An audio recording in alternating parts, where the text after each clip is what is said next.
أعوذ بالله من الشيطان الرجيم بسم الله الرحمن الرحيم أستغفر الله ربي وأتوب إليه الحمد لله غير مقنوط من رحمتي ولا مخلو من نعمتي ولا مأيوس من مغفرتي ولا مستنكف عن عبادتي الذي لا تبرخ منه رحمة ولا تفقد له نعمة وصلى الله على محمد وآله الطيبين الطاهرين اللهم صل على ربنا لا تزغ قلوبنا بعد إذ هديتنا وهب لنا من لدنك رحمة إنك أنت الوهاب صلوات اللهم صل على Muhammad wa ali Muhammad. Imam al-Islam has said in Hajj Balagha, praise belongs to Allah, for no one despairs in His mercy, no one is deprived or devoid of His blessing, no one is hopeless from His forgiveness, nobody is too proud to worship Him, mercy doesn't cease from Him, and blessings are not deprived from Him. Assalamu alaikum, my dear brothers and sisters. Nice to see you all again. I can see the gathering is halved, probably, yeah. But it's okay if people get tired, and then we, get the energy for tomorrow and Saturdays. No, every time I see that thing, after 5-6 days, people will take a break and they get ready for the big nights anyway. But it's okay. Let people rest, inshallah. Today's lecture, inshallah, we'll continue on from yesterday, where we introduced the concept of Islamic education from Nahjul Balagha. And we concluded that looking at the life and the upbringing of the Imams is perhaps more important than just looking at the result. Yes, we know that Imam Hussein alayhi salam is Shaheed Karbala. We accept that. We accept that Imam alayhi salam is Asadullah, the lion of Allah. But how did they come to obtain these courageous and decent attributes? And we concluded that primarily they were nurtured from a very young age. But there is another side to the Imams, which I personally find to be very interesting, is that all of them valued ilm, knowledge, as the most sacrosanct, most valuable commodity to learn and to express and to propagate. And a simple example is that in Kitabul Irshad by Shaykh Mufid, he says that Al-Baqir alayhi salam and As-Sadiq alayhi salam, both of them had roughly 4,000 students. 4,000 students. And if you read the introduction to their chapters or biographies very carefully, those students were not just Shia. They were also from the Ahlul Sunnah. They were mixed students, which means that the knowledge that Al-Baqir alayhi salam, for example, was imparting was clearly universal and accessible to all. And his time was very important, because during his time there was a lot of mushrooming or increase in Muslim sects.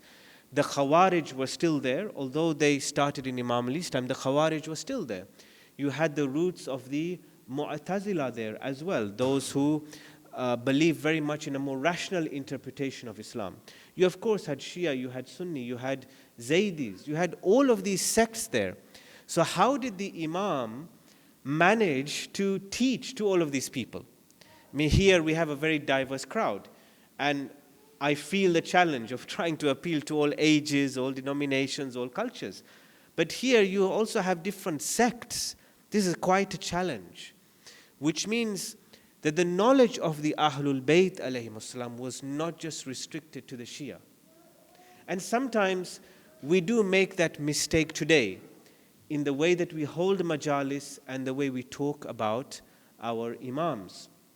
In fact, there is a very nice incident reported in The Voice of Human Justice by George Jordak. If you have read it, it's online, you can find it, it's PDF, very famous book.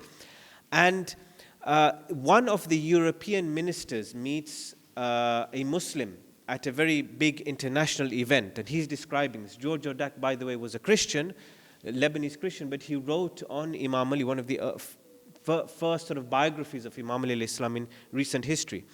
And basically, this European minister and Muslim are having a conversation. Now, the European minister is talking about human rights. And he's saying that, we as Europe, we are trying to advance human rights and human civilization, etc.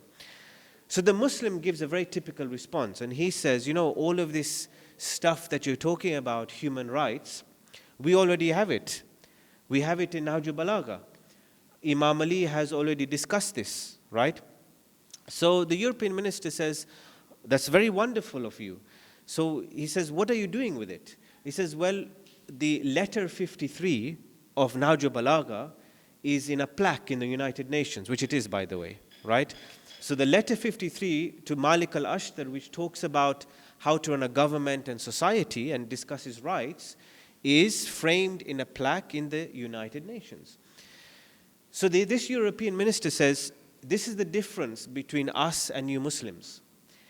You Muslims want to glorify Imam Ali alayhi salam, but yet his writings remain in a plaque.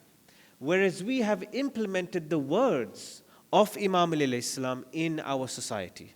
That was his response.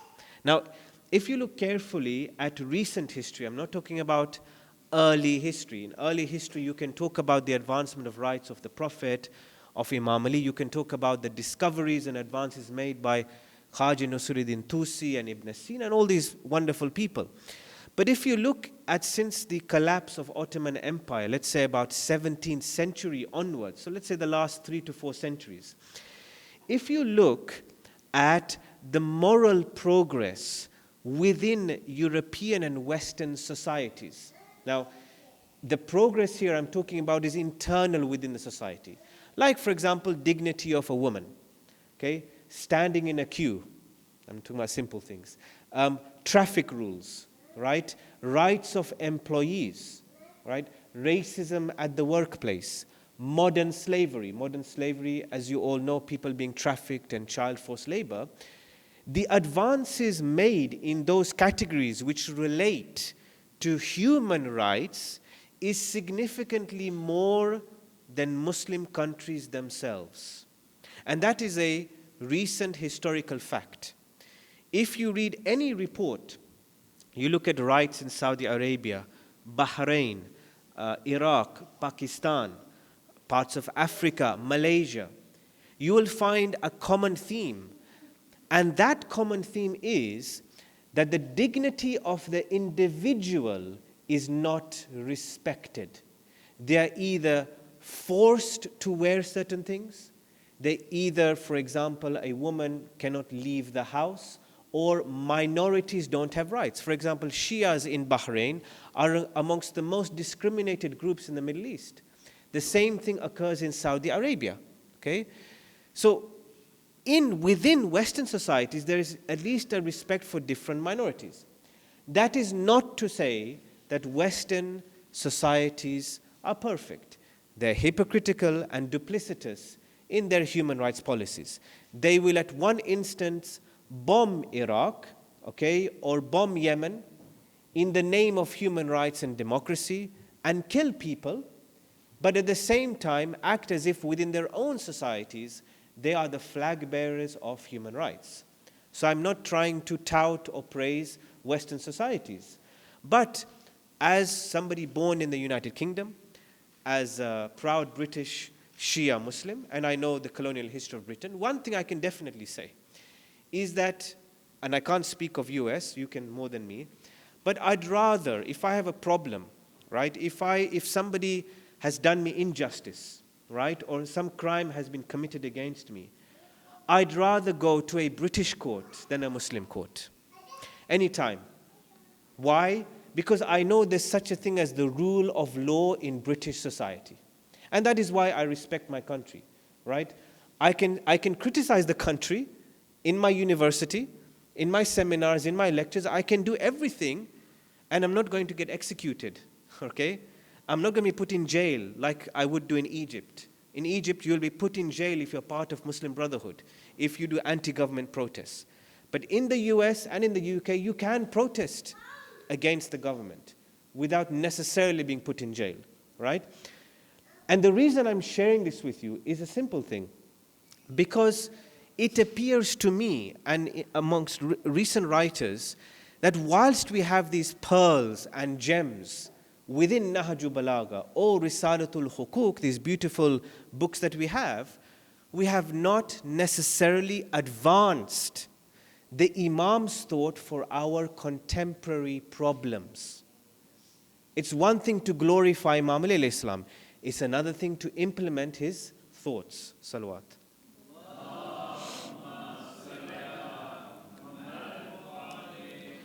And inshallah, as I promised to you that in the last 3 lectures I want to talk about more contemporary issues and share some of my humble research tackling some of the contemporary issues that we have. And the case study today will be about human dignity and Risalatul Hukuk, the thoughts of the 4th Imam and what he went through in Karbala actually.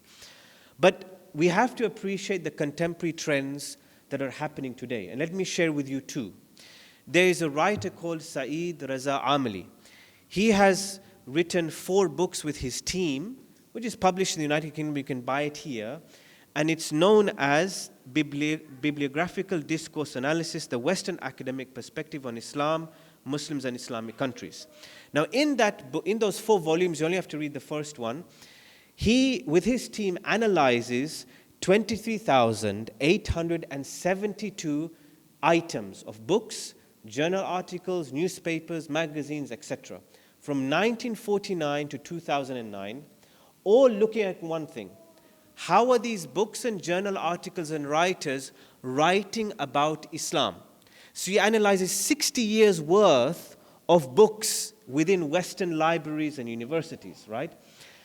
And he finds there are 4 trends, but I'm only discussed 2 with you. He says that 10 to 15% of those approximately 24,000 items are Islamophobic. Islamophobic means the fear of Islam or view that Islam is a barbaric, narrow-minded and out-of-place religion in the society.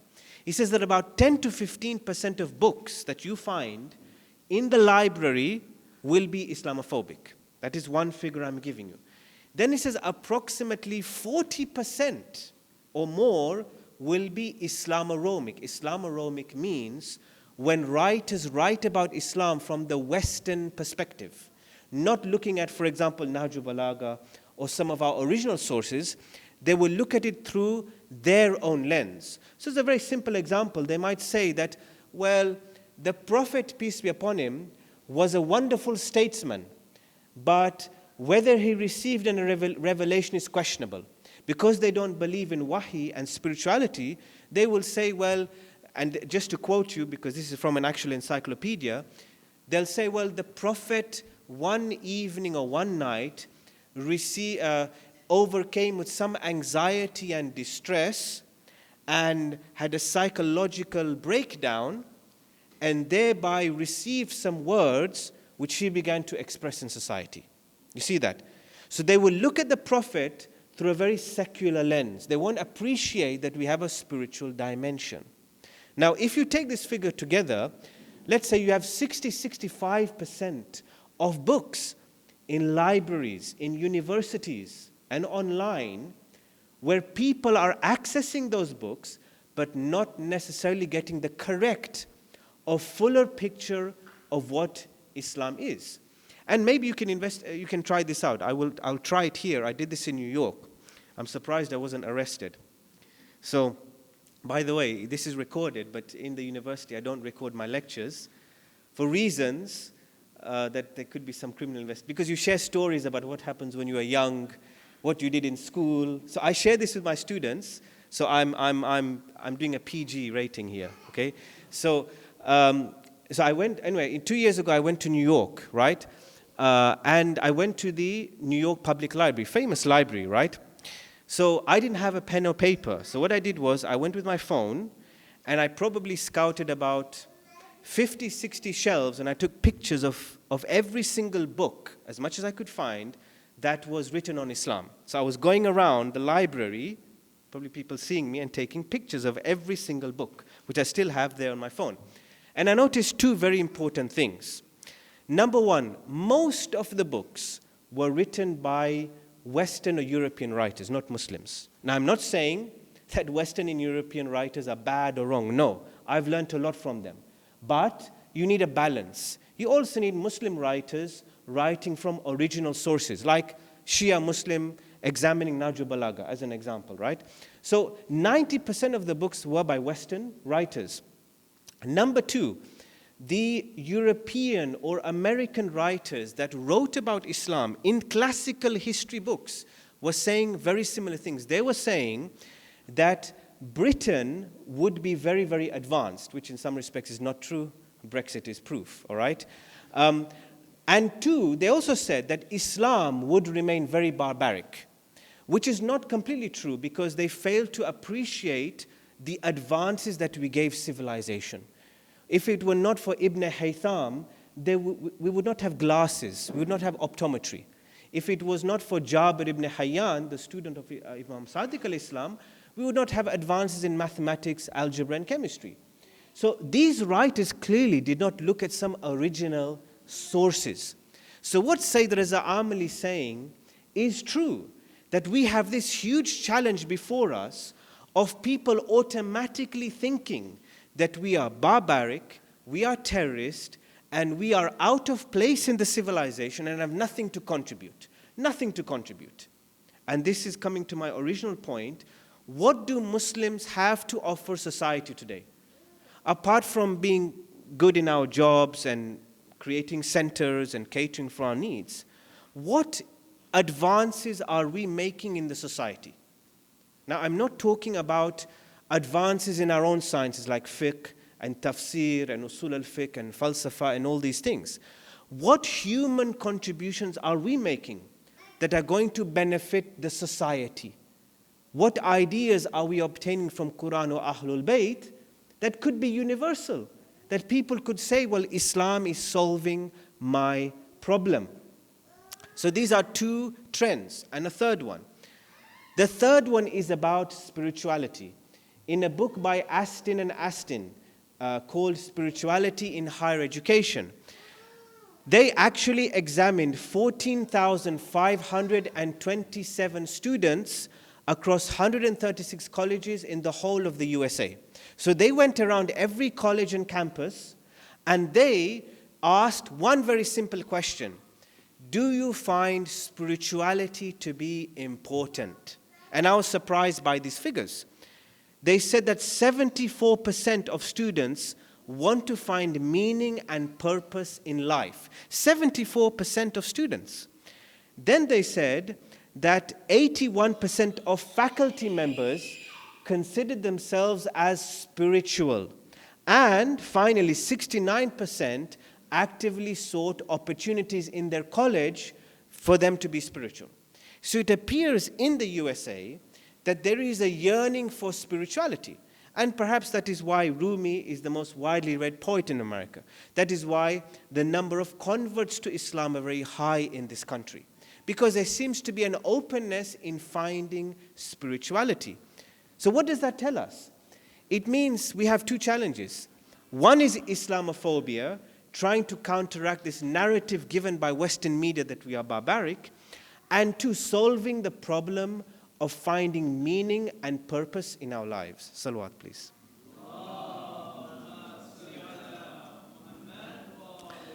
So, who can we turn to find a solution? Now, I'm just sharing with you my small research. You can agree or disagree with it.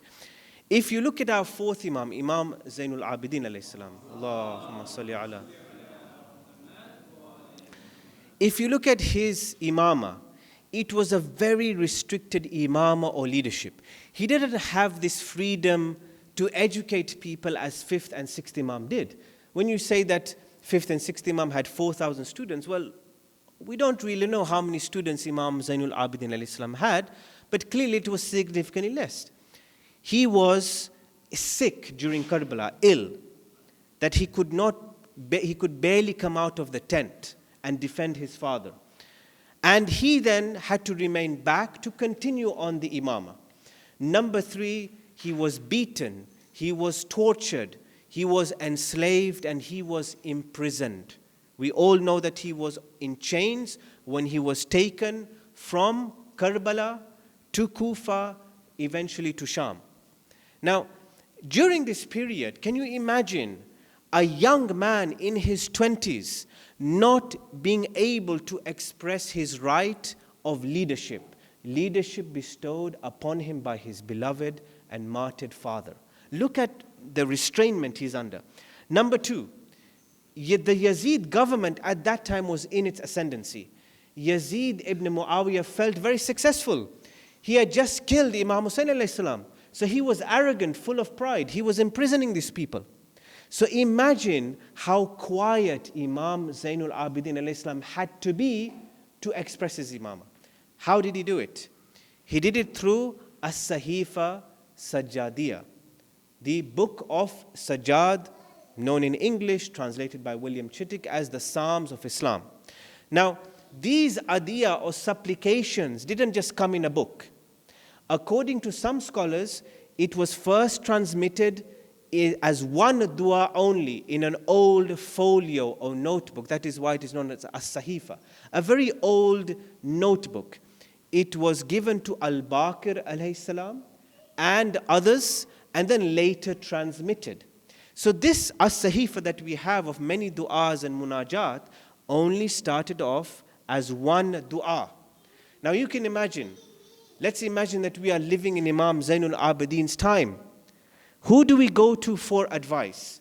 He's quietly expressing these du'as to those close people around him.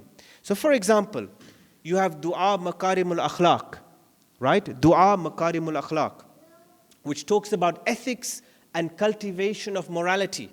Why is he talking about how to improve yourself in a dua? Because he has no means to teach. Can he go on the mimbar? He can't go on the mimbar. If he goes on the mimbar, he will be killed. So imagine what Imam Zainul Abidin is doing. Very clever. He's laying out how we can become good human beings in a dua, which we rush in 20 minutes on the night of Qadr. Which is why I said 2 nights ago that there is no need to complete the 23rd night amal. Even if we were to just recite that dua, crying, repentant, taking in that message, and we read the dua for 1 hour, that night of Qadr has been meaningful to us. Because that is how it was done in the 4th Imam's time. The second thing, he, for example, has got a dua about the beginning of Ramadan and the end of Ramadan, which if you compare to all other duas, even dua al-iftitah, it is totally different. The beginning of Ramadan, that dua teaches us not just about how we should treat our body, which I will come on to at the end of this lecture, but how we should fast, how Ramadan should be a month of transformation for the whole of society, not just Muslims, giving gifts to neighbors, relatives that have gone away, you bring them back, giving to poor people. He talks about the philosophy of Ramadan, which you will not find in Dua al-Iftitah. Dua al-Iftitah is for something else. It is about praising Allah and about the coming of the 12th Imam, which is why I have said before in other centers, we should always recite different du'as every day, not just the same dua. I have not come across one Shia community yet, please correct me, that recites the beginning of Ramadan and the end of Ramadan regularly in Ramadan. I have not come across one. Okay? Why am I sharing this with you? Because the 4th Imam has du'as which talk about some of our contemporary issues. One is about human dignity. Human dignity is the natural, rational, moral worth of a human being because he or she is a human being. Doesn't matter whether you are man, woman, whatever race you are, whatever culture you are. Because you have rational and moral faculties, you have the ability to make moral decisions, you have the ability to make intellectual decisions, you do not have a right to be exploited by any means. That is the meaning of human dignity. In the Qur'an, Allah subhanahu wa ta'ala, in some respects, talks about this, not completely. Allah subhanahu wa ta'ala says, Bismillah ar-Rahman ar-Rahim, وَلَقَدْ كَرَّمْنَا بَنِي آدَمَ وَحَمَلْنَاهُمْ فِي الْبَرِّ وَالْبَحْرِ وَرَزَقْنَاهُمْ مِنَ الطَّيِّبَاتِ وَفَضَّلْنَاهُمْ عَلَى كَثِيرٍ مِمَّنْ خَلَقْنَا تَفْضِيلًا. Surah Al-Bani Israel, verse 70, Allah says, we have honored the children of Adam and carried them over land and sea and provided them with all the good things and given them an advantage over many of those we have created with a complete preference. Some people say that this talks about human dignity, right? And I agree only to some degree, because the majority of our mufassirin say that the only reason why this verse was revealed was because we are given authority over the kingdom of Allah, over this world, because we are unlike animals. We have been given hands and legs, and we have been given rational blessings and spiritual blessings. So clearly we have authority over this world rather than animals. Some say that this verse is only about the fact that we have been given hands, fingers, that we can write, and animals can't write. It's not really about this full concept of human dignity that you and I may use today, and we might say in our language, oh, we don't want to see a woman trafficked. We want to see a woman as an employee. We want to see a woman also working and as a breadwinner of the family. This language of dignity is not related to this verse. You and I may use it and say, well, of course, the Qur'an believes in dignity. Well, yes, okay, the Prophet came to give akhlaq or perfect people's akhlaq. I agree with you. But we don't have a framework or rules of human dignity that we can apply today. It doesn't exist. So I'll give you a simple example. Today, slavery is permitted in Islam. It is permitted. You can own a slave if you wish, right?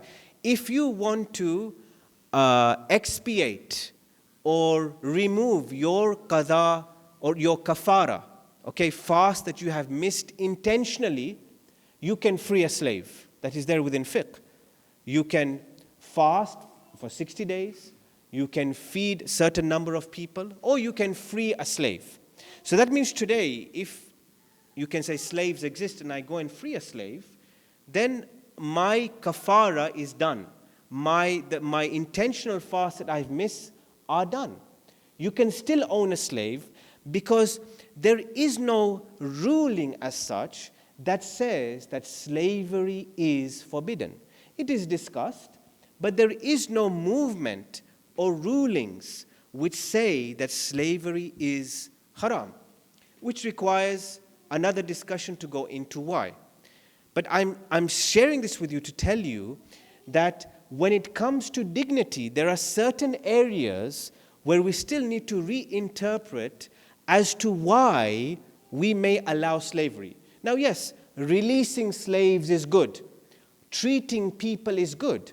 But if you want to make a difference, you need to have a law. So, for example, if you are working as in a company, or you are head of a company, you all know that you cannot employ somebody that has been trafficked. It's against the law.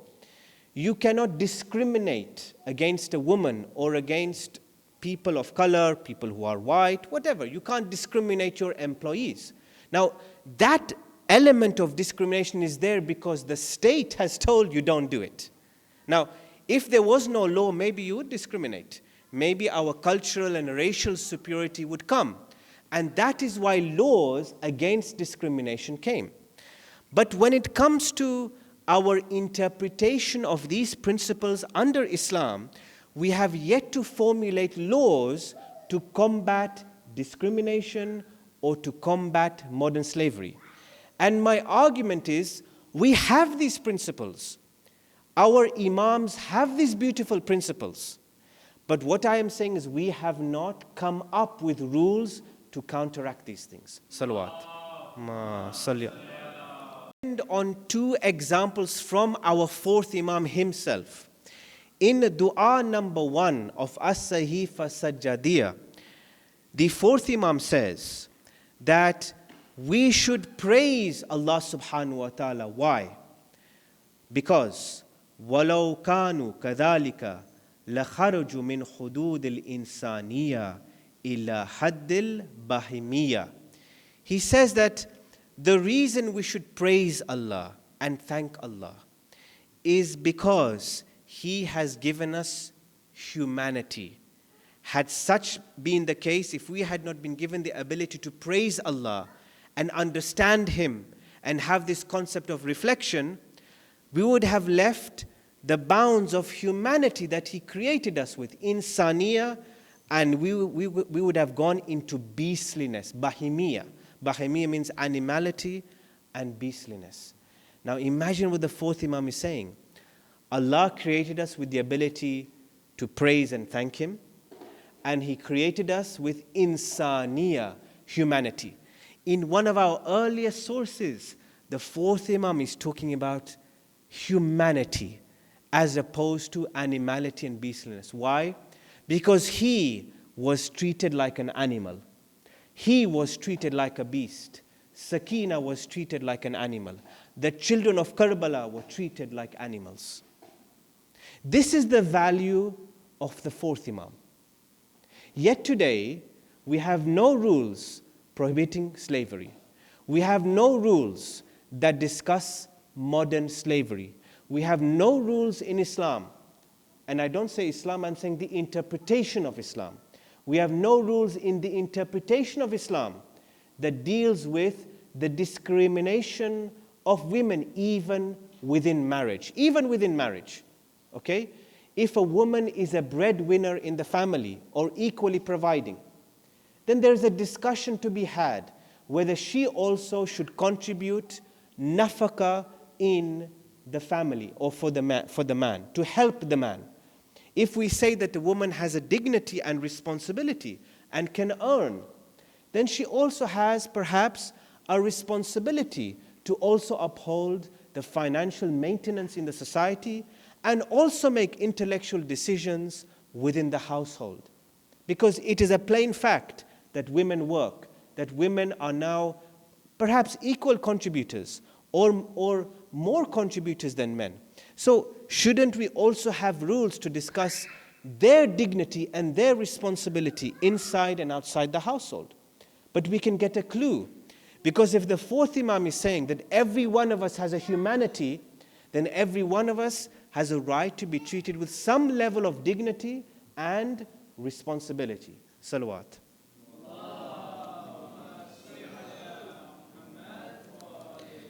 And I say this with respect to all of our ulama and with the spirit of working together, that we can use Asayfa Sajadiyya to solve contemporary issues. And one final issue I want to end with. I said that today spirituality is a big issue. People want to find purpose and meaning. In Risalatul Hukuk, our dear fourth Imam alayhi salam says the following. He says, وَأَمَّا حَقُّ نَفْسِكَ عَلَيْكَ فَأَنْ تَسْتَوْفِيهَا فِي طَاعَةِ اللَّهِ. The right of your self or soul against you is that you employ it in obeying God.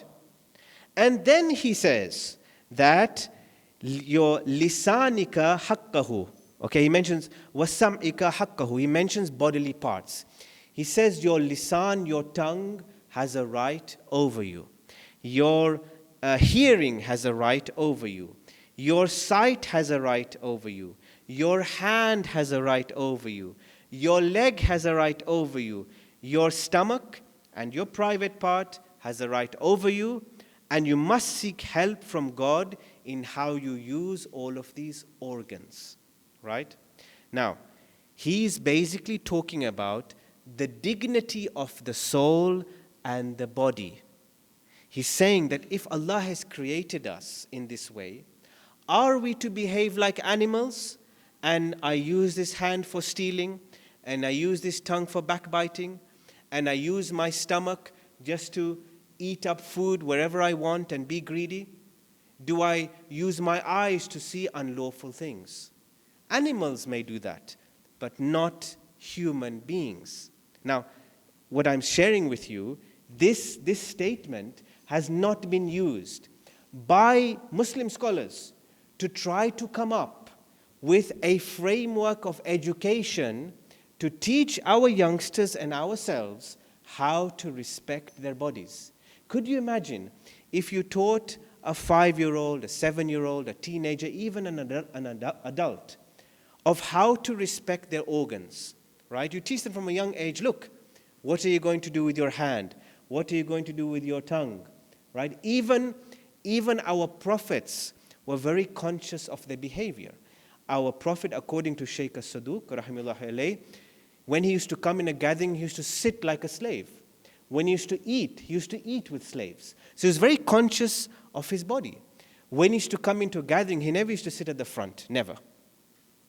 Okay, he used to sit at the back. He didn't want to attract attention.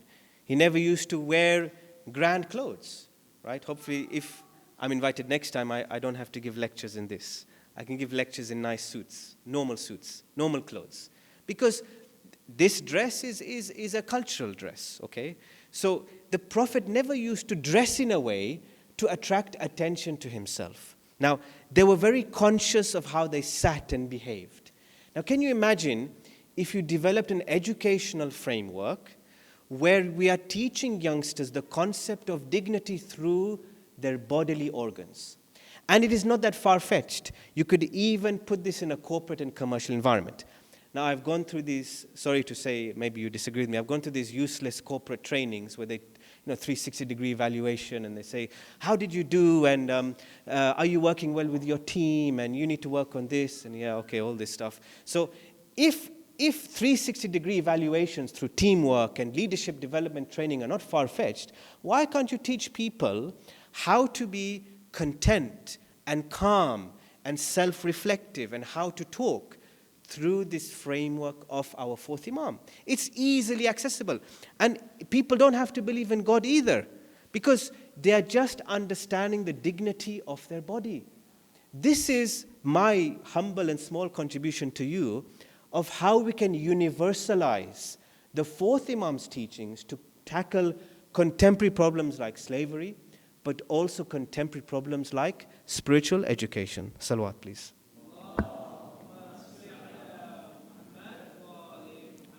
Dim the lights, thank you.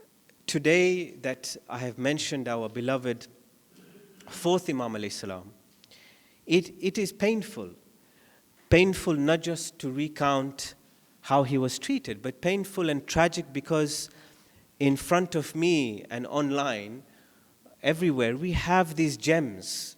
We have these beautiful words of our Imam. But it seems as if they are also buried with the grave of our fourth Imam. It seems as if we have these pearls, but are not using them. And we have pearls in Karbala for our youth and for ourselves that were treated terribly. And one such pearl is Al-Qasim alayhi salam.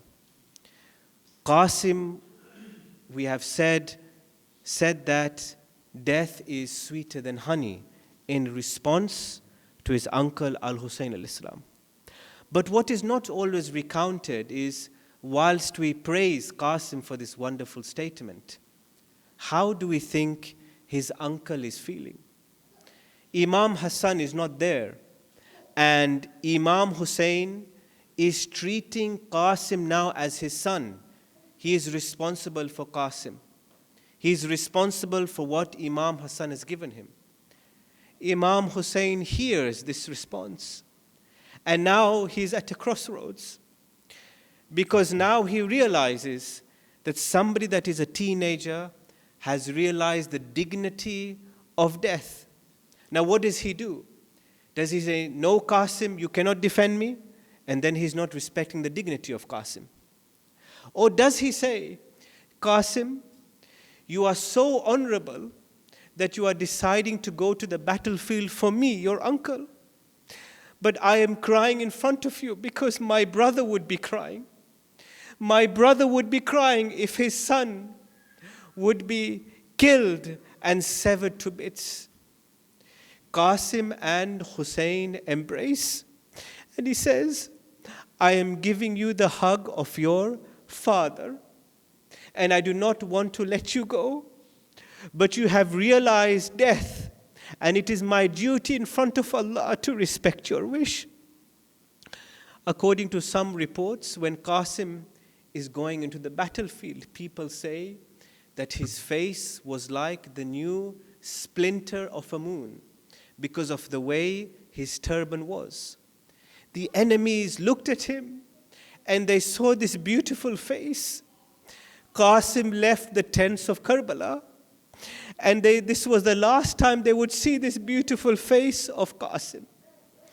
When Qasim is going into the battlefield, he says, I am the son of Hassan, the son of the one who was patient, and I am the nephew of Hussein, and I will forever defend the grandson of Rasulullah. The soldiers go to him. Some are reluctant to attack Qasim. But Amr ibn Sa'd Azadi, he goes towards Qasim, and without any remorse, he strikes Qasim, and Qasim falls to the ground. Now this beautiful turban of his is covered in blood. As he's falling down to the ground, he shouts out. Now imagine the uncle hearing this. He says, my uncle, you are the only person I have left. Please come to my aid, my uncle. Please come to my aid. Please save me. All of the children are crying out this because they know that Hussein alayhi salam is brave. But when Hussein gets there, Qasim is covered in blood. His chest is struck. His head is struck. And Hussein goes to the enemy and says, what have you done to my nephew? What have you done to the son of my brother? He says. Hussein now rests his head on Qasim's chest. And he takes Qasim to the tents. Already some people are martyred. And he drags Qasim's feet to the rest of the bodies. And then he says to Allah, oh Allah, please witness that now my family members are being martyred, and that means my chest and my own heart are being cut. Inna lillahi wa inna ilayhi raji'un. Rabbana la taj'alna ma'a qawmi dhalimin. Oh Allah subhanahu wa ta'ala, please make us like Qasim. Please help us realize the dignity of our life, the dignity of our bodies like Qasim did. Oh Allah, please let Qasim be a role model for our young brothers and sisters. Oh Allah subhanahu wa ta'ala, please forgive our sins. Please help us fight oppression. Please help us remove slavery. Oh no, Allah, please hasten the appearance of our dear Imam Muhammad al-Mahdi. Ajallahu faraja. Surah al-Fatiha.